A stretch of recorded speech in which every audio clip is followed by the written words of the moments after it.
राम लखनपुर देवर मोर। जो सहज स्वभाव के हैं, जो गोरे रंग वाले हैं ना, ये हमारे देवर हैं और इनका नाम है लक्ष्मण। अब देखो लक्ष्मण कितने सहज स्वभाव के हैं, लक्ष्मण जी कितने सीधे हैं। आप लोग जानते हैं, चाहे राजा जनक की सभा हो, चाहे परशुराम जी से संवाद हुआ हो, लक्ष्मण कितने टेढ़े हैं। हाँ, सीधे तो राम जी हैं, लक्ष्मण जी तो बहुत टेढ़े हैं महाराज। लेकिन सीता जी ने जब अपने देवर का परिचय दिया, यही परिचय देने की चतुराई है। हमारे घर का व्यक्ति कैसा भी हो, लेकिन अगर बाहर वाला जब हमसे हमारे घर वालों के बारे में पूछे तो हमें सदैव उसकी अच्छाई बतानी चाहिए, उसकी बुराई नहीं करनी चाहिए। सीता जी ने इसका प्रमाण दिया है। सहज स्वभाव सुभग तन गोरे, नाम लखनपुर देवर मोरे। ये हमारे देवर। तो गांव के नारियों ने कहा ये तुम्हारे देवर हैं, इनका नाम लक्ष्मण है। ठीक है, मैं समझ गई, लेकिन ये दूसरे वाले ये कौन है, इनका नाम क्या है। अब सीता जी के सामने समस्या आई।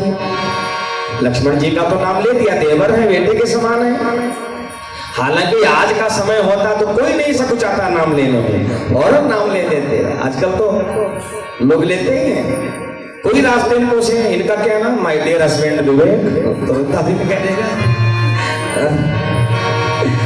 तो महाराज सीता जी ने विचार किया। पहले के जमाने में ऐसा होता था, माताएं अपने पतियों का नाम नहीं लेती थी। अब क्यों नहीं लेती थी इसका कोई प्रमाण नहीं है, लेकिन अब दादी परदादी कोई नहीं लेती थी। हाँ, जब कोई नहीं लेता था तो वो भी नहीं लेती थी। अब सामने समस्या आई कि पति का नाम कैसे बताइए, नाम पूछ रही हैं। तो देखो कितनी चतुराई है। गोस्वामी जी लिखते हैं, बहुरी बदन विधो आचर ढाकी, अपियतन चितई भव करी बाकी। बहुरी बदन विधो आचर ढाकी, अपियतन चितई भव करी बाकी। बहुरी बदन विधो आचर ढाकी, अपियतन चितई भव करी बाकी। अपियतन चितई भव करी बाकी।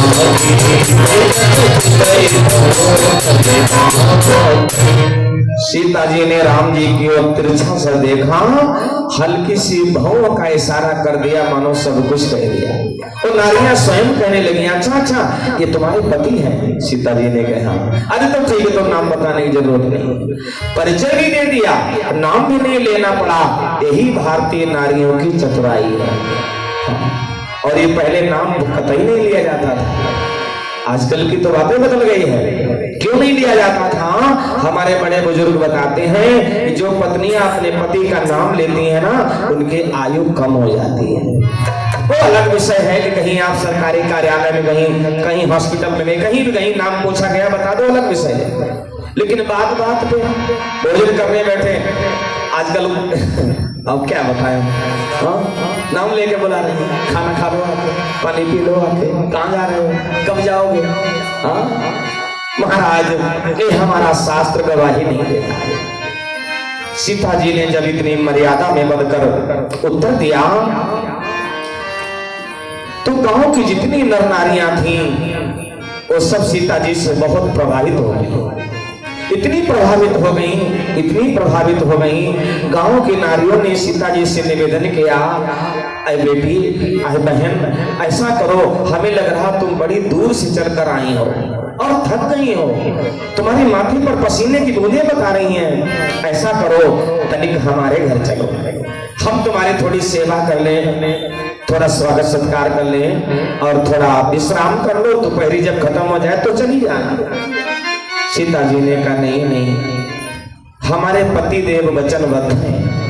जब तक 14 वर्ष पूरे नहीं हो जाएंगे तब तक हम लोग किसी गांव नगर में नहीं जा सकते। इसलिए हम तुम्हारे गांव के बाहर ठहरे हैं, गांव में नहीं जा सकते। देवियों ने निवेदन किया, बहन हमारी बड़ी इच्छा है, तनिक देर के लिए हमारे घर चलो, हम तुम्हारी सेवा करना चाहते हैं।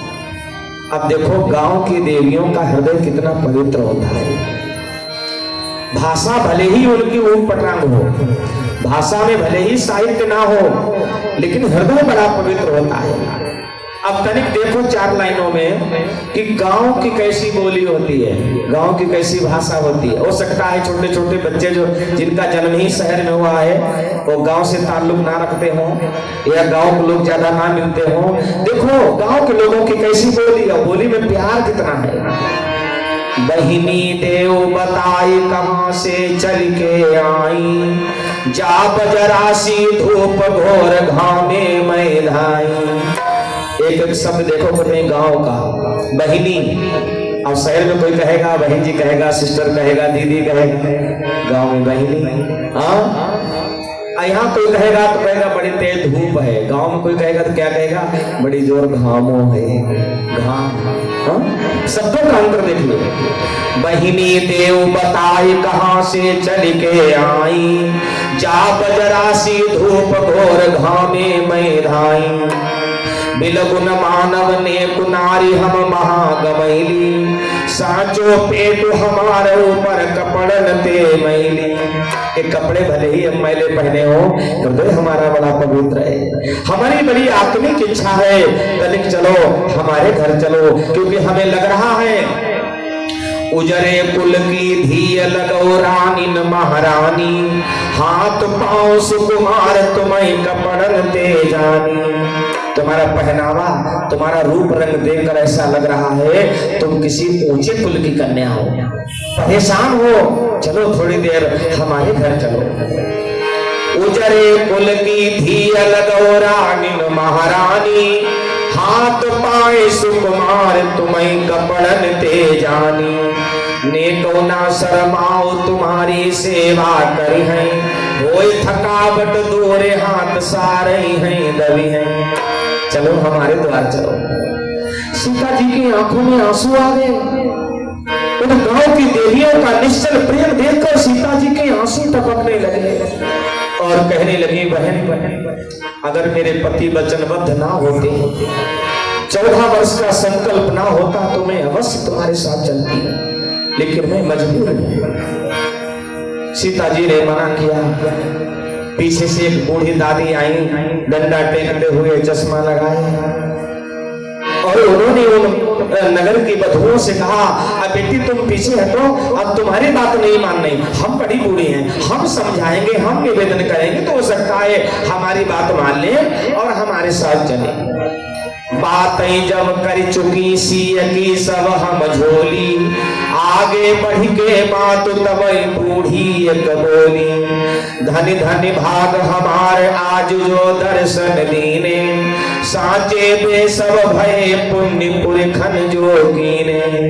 बूढ़ी दादी आई और कहने लगी, बेटी धन्य भाग है हमारे जो आप हमारे गांव में आई हो, ऐसा लग रहा हमारे जन्म जन्म के पुण्योदय हो गए, चलो हमारी बात मानो। धन्य धन्य भाग हमारे आज जो दर्शन दीने, साचे बे सब भय पुण्य पुरखन जोगीने। बच्ची अब उठ चलो बैठियो मोर द्वारे, इतनी मानो बात पाई हम पढ़ी तुम्हारी। बड़ी बूढ़ी दादी ने कहा, बेटी हम तुम्हारे हाथ जोड़ रहे हैं, पाँव पड़ रहे हैं, चलो तनिक हमारे दरवाजे चलो, हम तुम्हारी सेवा करेंगे।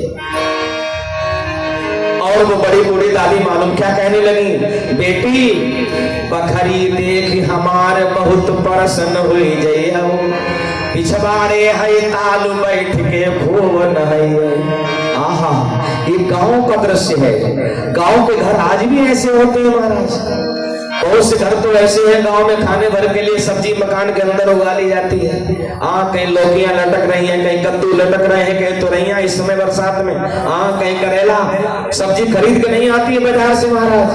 वो बड़ी बूढ़ी कहने लगी, और देखो शहर में मकान, शहर में कोठी, शहर में बंगला, शहर में रिजॉर्ट, लेकिन गांव में बखरी। आहा, जो आनंद बखरी में है ना, आज बड़ी बड़ी कोठियों में नहीं है महाराज। आंगन में नीम का वृक्ष है छायादार, इस समय गर्मी है ना, हम लोगों के एसी में भी नींद नहीं आती है, और वहां नीम के नीचे जो चारपाई पड़ती है पूरा घर सोता है, उसको ठंडी ठंडी हवा आती है, आनंद आता है। वो बड़ी माँ कहने लगी, बूढ़ी माँ कहने लगी, बखरी देख हमार बहुत परसन हो जई हो, पिछवाड़े है तालु बैठ के खूब नहैयो, हाई भिंडिन को साग और बिझरी की रोटी, मनमानी पैलियो चाहे पतरी चाहे मोटी। अगर हमारे हाथ के अच्छी ना लगे अपने आप बना लेना, खा लेना, चाहे दारियो भात चाहे घियो खिचड़ी खइयो, पूरी लियो बनाए राखो बांधे जइयो, हाय कसिन में रावट हिरियन गुड़ के ढेला, गाय लगे 10-5 दूध के ठेलम ठेला। किसी बात कमी नहीं महाराज। आजकल शहरों में 4 मेहमान आ जाए तो 1 किलो चीनी तुरंत आती है, और गाँव में आहा कस्सियों में रात बड़ी है, चाहे 50 लोग आ जाए दोपहरी में सबको शरबत मिलेगा महाराज। गाँव में ऐसी व्यवस्था होती है आज भी। हाय कसिन में रावट हिरियन गुड़ के ढेला, गाय लगे 10-5 दूध के ठेलम ठेला, यह मुसीबत एक अकली है बूढ़ी हमारी, खान पान माँ कैसे खातर करें तुम्हारी, बच्ची अब उठ चलो बैठियो मोर दुआरे, इतनी मानो बात पाई हम पर।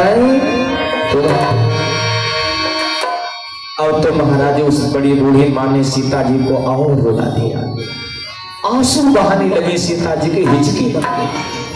आराम जी संभाल ले प्रिय, अरे होश में आओ समझो।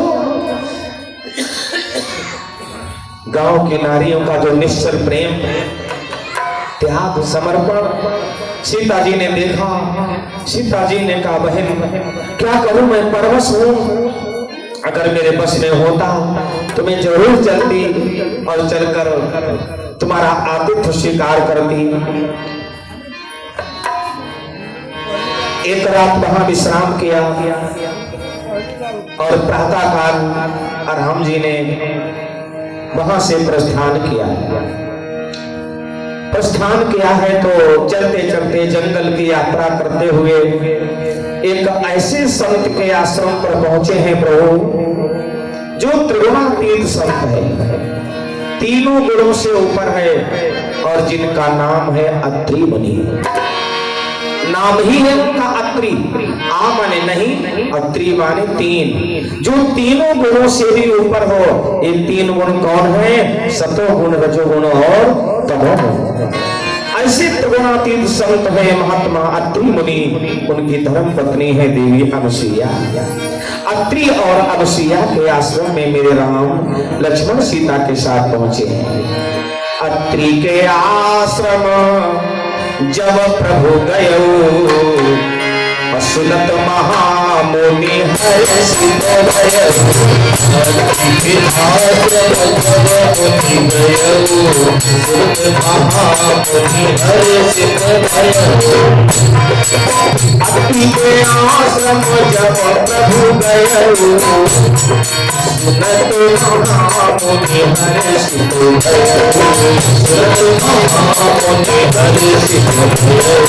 अनुसुईया के पद रही सीता, मिली बहोरी सुशील विनीता, मिली बहोरी सुशील विनीता, मिली बहोरी सुशील विनीता।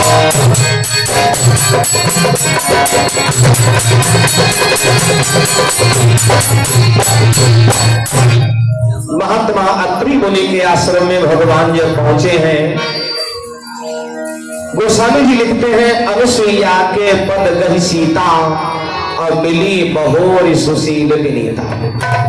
अनुसुईया के आश्रम में सीता जी ने जब अनुसुईया को दंडवत प्रणाम किया, गोस्वामी जी लिखते हैं कि सीता जी आज अनुसुईया से दोबारा मिल रही है। मिली बहोरी, बहोरी बार दोबारा, इसका मतलब सीता जी पहले मिल चुकी हैं। हाँ मिल चुकी हैं, कथा पुरानी है, आप लोग जानते हैं। जब ये लक्ष्मी जी थी ना, तो ये अनुसुईया से एक बार इनका संवाद हो चुका है। एक बार मैं आपको संक्षेप में बता दूं, नारद जी ने ऐसी आग लगाई, महाराज ब्रह्मा विष्णु महेश तीनों देवियों देवताओं की देवियों को ऐसा पढ़ाया, ऐसा लिखाया, ऐसा उनका ब्रेन वॉश किया। अरे संसार में देवियां तो बहुत हैं, लेकिन अनुसुईया जैसी देवी, अनुसुईया जैसी पतिव्रता आई नहीं। यही जाकर ब्रह्माणी से कहा, यही जाके गौरा से कहा, और यही बात जाके लक्ष्मी जी से कही। तीनों देवियों ने अपने अपने पतियों से कहा, जाओ तनिक देखो जाकर, सुना है कि अनुसुईया बहुत बड़ी पतिव्रता देवी है और सुंदर भी बहुत है, तनिक जाकर परीक्षा लो। तो महाराज तीनों देवता परीक्षा लेने गए। संत का वेश बनाया, महात्मा का वेश बनाया, दरवाजे पर जाकर भिक्षा मांगने के लिए अलग जगाई। मां अनुसुईया निकल कर आई तो इन्होंने इतनी कठिन परीक्षा ली कि वस्त्रहीन होकर हमें भोजन कराओ। विचार करो, तीन महात्मा एक देवी से कह रहे हैं। अनुसुईया ने नेत्र बंद किए, अपने पति का ध्यान किया, तो अनुसुईया सब जान गई ये महात्मा नहीं है, ये तो ब्रह्मा विष्णु महेश है, ये तो स्वयं चलकर कृपा करने आए हैं। अनुसुईया ने हाथ में जल लिया और जो जल का छींटा मारा, वो तीनों देवता 6-6 महीने के बालक बन गए। बालक बन गए तो महाराज रोने लगे। बालक 6 महीने का रोते हैं, तो अनुसुईया ने 3 पालनों की व्यवस्था की। और तीनों बालकों को पालने में झुलाने लगी और उनको भोजन कराया, जो भी कथा के अनुसार। माता अनुसुईया ने डाल दी पालना, झूल रहे तीनों देव बन करके लालना, झूल रहे।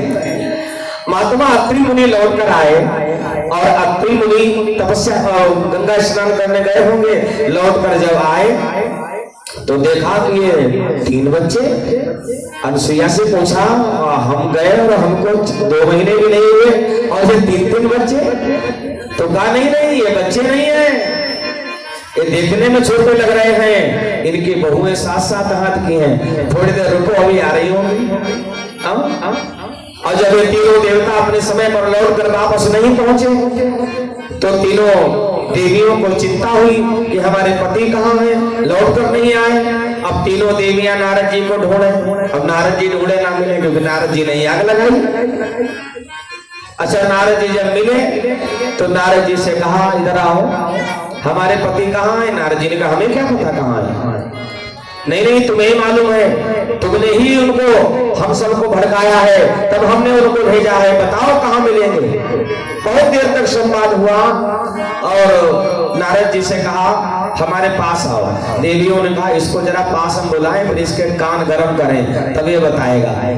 नारद जी ने कहा, सुनो, इस समय हमारा एक ऐसा अनुष्ठान चल रहा है जो हम स्त्रियों से 5 मीटर दूर रहते हैं, हम स्त्रियों के पास नहीं जाते, इसलिए हम पास नहीं आएंगे। नारद जी ने कहा, कहीं तीनों माताओं ने पकड़ लिया फिर ऐठेगा, हमारी तो हालत खराब हो जाएगी। नारद जी को डर भी लग रहा है, लेकिन नारद जी जाते जाते कह गए, अत्रि मुनि के आश्रम की ओर हमने जाते हुए देखा है, आप चाहो तो उधर जाके मालूम कर लो। अब महाराज जब ये तीनों देवियां पहुंची तो देखे भाई 6-6 महीने के बालक पालने में जोड़ गए। पूछा कि मेरे पति कहाँ हैं? अनुसुईया ने कहा, ये तीनों लेटे, पहचान लो इनमें कौन सा किसका है, उठा लो अपना अपना। और महाराज कौन सा किसका है पता ही नहीं, तीनों एक ही जैसे हैं। बड़ी देर संवाद हुआ, अंत तो गत्वा तीनों देवियों ने सती अनुसुईया के चरणों में अपना मस्तक नवाया, क्षमा मांगी और कहा, आज के बाद में भविष्य में कभी ऐसी सतवंती नारी की कभी हम परीक्षा नहीं लेंगे, कभी अपमान नहीं करेंगे। तो जाकर अनुसुईया ने दोबारा जल का छींटा मारा और पुनः वो अपने स्वरूप में आ गए। तीनों देवता अपनी देवियों को लेकर अपने अपने धाम को चले गए। आज गोस्वामी जी लिखते हैं, अनुसुईया के पद गहि सीता और मिली बहोर सुशील विनीता। आज वही लक्ष्मी जी सीता जी बनकर आई हैं, अनुसुईया को दंडवत प्रणाम किया। अनुसुईया ने बड़े आदर के साथ बैठाना और बैठाल कर सीता जी को नारी धर्म की शिक्षा देने लगी। बेटी, धीरज धर्म मित्र अरु नारी, आपत्ति काल पर किए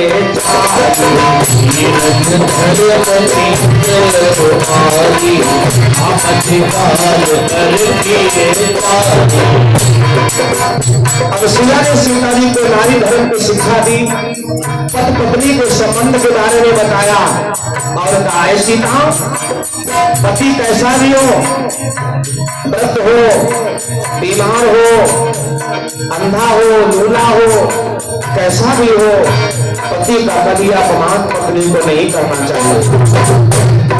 रोग बस जड़ धनहीना, बधिर क्रोधी अति दीना। रोग बस जड़ धनहीना, क्रोधी अति दीना। ऐसे पति करती अपमाना, नारी भाव जब पूरे दुख नाना, नारी भाव जब पूरे दुख नाना।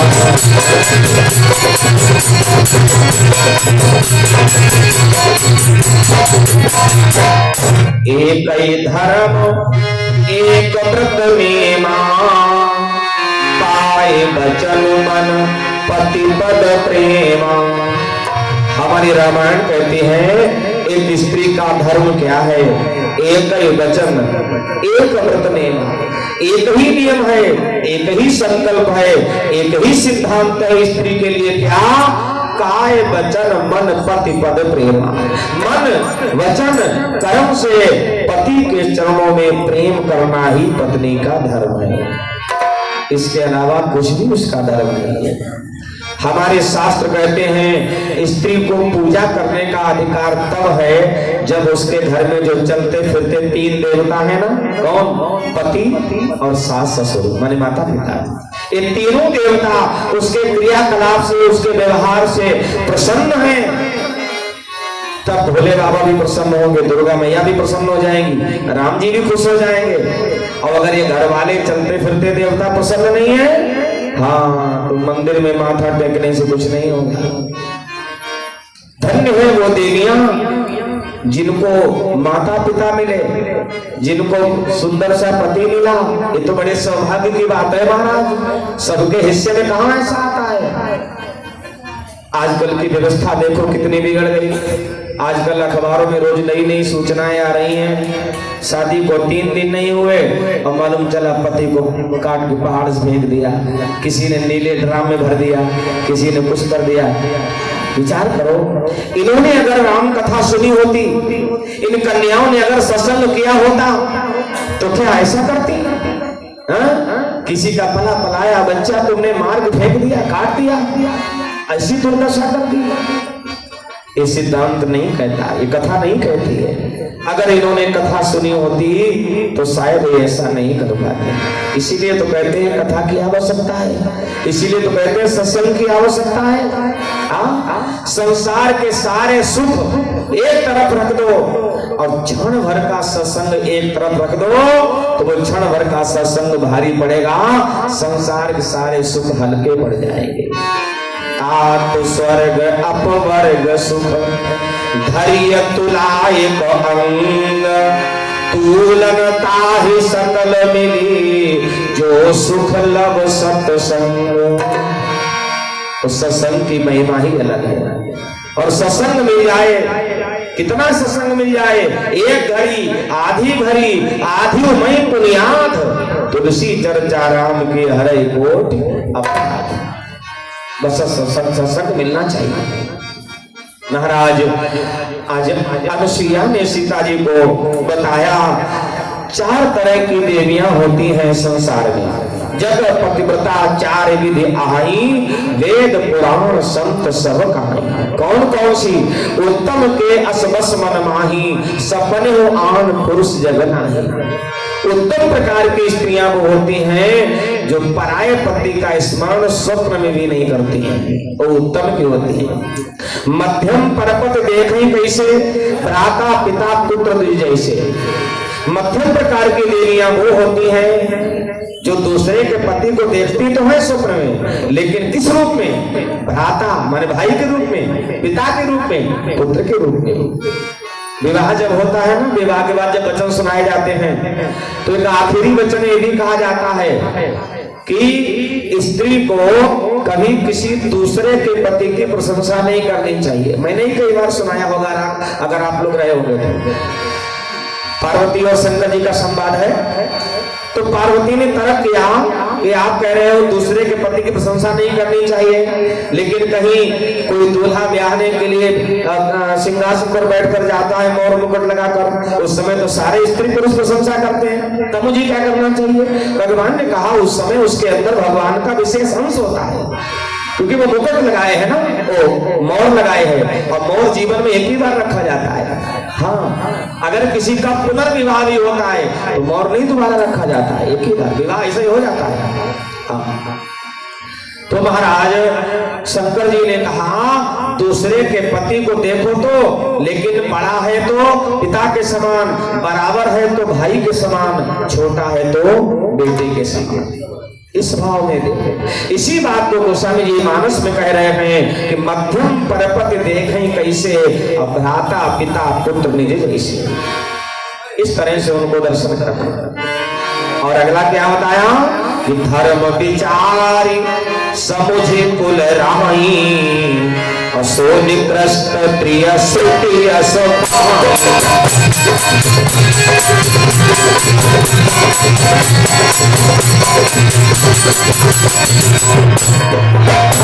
विचारी समुझे कुल राही, सो निकृष्ट प्रिय सुति असुभावी, सो निकृष्ट प्रिय सुति असुभावी।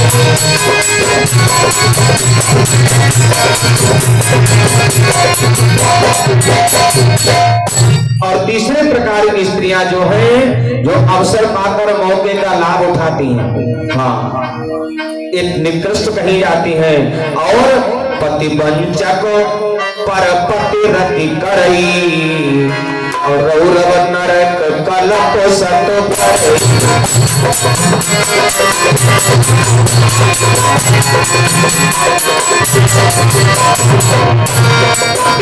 अवसर भय रहा जोई, जाने हो अधम नारी जग सोई, जाने हो अधम नारी जग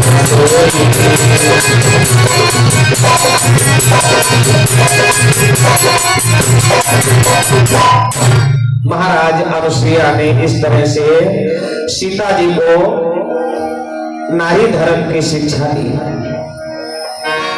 और सत्संग हुआ अत्रि मुनि से राम जी का, और सत्संग होने के बाद आगे की यात्रा आरंभ की है मेरे राम ने।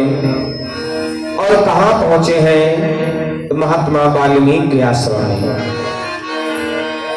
महात्मा वाल्मीकि जी के आश्रम में मेरे राम पहुंचे, और वाल्मीकि जी महाराज से राम जी ने कहा, मुनिवर, हम पिताजी की आज्ञा मानकर इस वन में 14 वर्ष बिताने के लिए आए हैं, कृपया हमारा मार्गदर्शन करो, बताओ कि हम कहां पर रहें।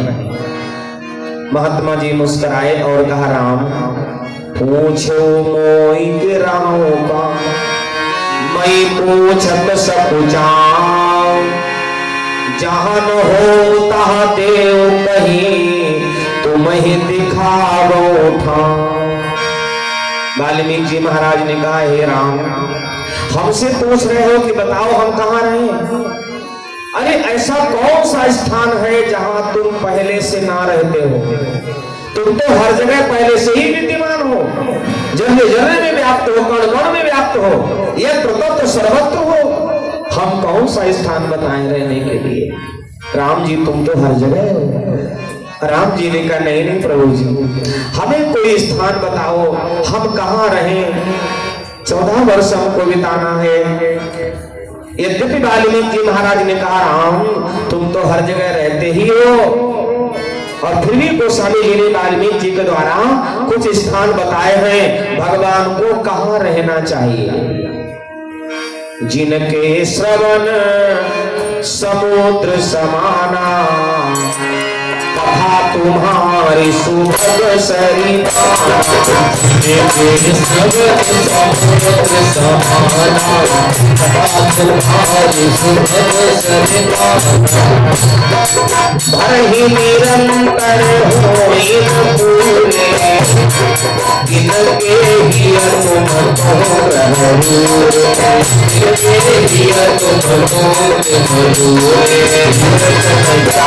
तो जिन तरी राधे रही सदा जल भरे अभिलाषे रही सरित सिंधुर सुहारी रूप बिंदु जल होई सुधारी रूप बिंदु जल होई सुधारी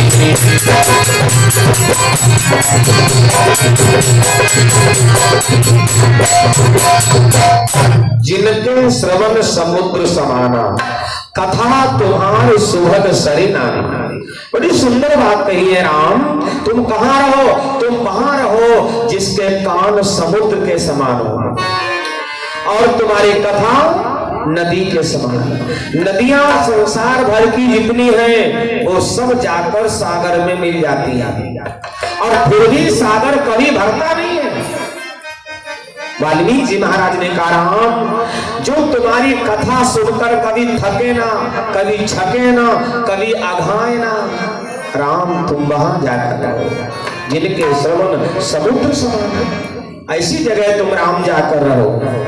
तुम ही निवेदत भोजन करही और प्रसाद खट भूषण धरही। जो स्वयं भोजन पाने से पहले तुम्हारा भोग लगाते हो राम तुम वहां जाकर रहो। और ये सच्चाई है। रसोई वही होती है जिस रसोई में भोजन बने सबसे पहले भगवान का भोग लगाया जाए, गौ माता की रोटी निकाली जाए, भगवान वही वास करते हैं महाराज। एक बात मैं बड़ी खरी कहने जा रहा हूं, आप लोगों को हो सकता बुरा लग जाए। हमारे यहाँ सिद्धांत है वेद पुराण शास्त्र में